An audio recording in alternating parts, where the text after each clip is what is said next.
আমি যদি এখনো আসি তাহলে দেখবো তোমার পাশে কোনো একটা সুন্দরী মেয়ে বসে আছে আর তুমি তার হাতটা ধরে রোম্যান্স করছো। কি বললা এটা তুমি? আমার চারপাশে 4 মাইলের মধ্যে আমি কোনো মেয়ে দেখি নাই। আমি আসছি, আজই প্রমাণ হয়ে যাবে। আসো জান, তাড়াতাড়ি আসো।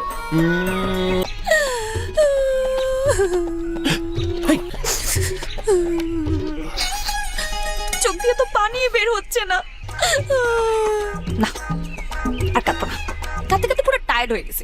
ও মা, আমার চোখে কাজল তো লটকে যাচ্ছে। এবার কথা নেই বার্তা নেই, হুট করে ব্রেকআপ। শুধু শুধু এত সেজে গুজে গেছি, কাজলটাও লটকে যাচ্ছে। তোর একজন গেছে তো কি হয়েছে, আরেকজন না হয়ে আসবে। আসবে না। আপনাকে বলছি না, একজন গেছে তো কি হয়েছে, আরেকজন আসবে। হয়তো একটু দেরি হবে কিন্তু আসবে, এটা আমার বিশ্বাস।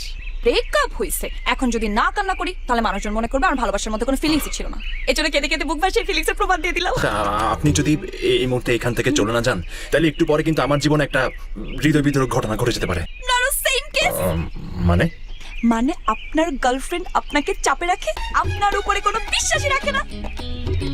হ্যাঁ, কিভাবে জানেন? কারণ আমি তোর বয়ফ্রেন্ডের সাথে সেম কাজই করি। শোনেন, এই ধরনের মেয়ের সাথে না রিলেশনই রাখা উচিত না, ডিরেক্ট ব্রেকআপ করে দেওয়া উচিত। আপনার ব্রেকআপ আমি করে দিচ্ছি। না না না, থাক, লাগবে না। আপনি আমার উপর ভরসা রাখতে পারেন। 16টা ব্রেকআপের এক্সপেরিয়েন্স আমার। কেন লাগবে না? আরে লাগবে তো। আরে না না না, আপনি আমার উপর বিশ্বাস ছাড়ুন না প্লিজ। না না, লাগবে না প্লিজ। আরে লাগবে না তো।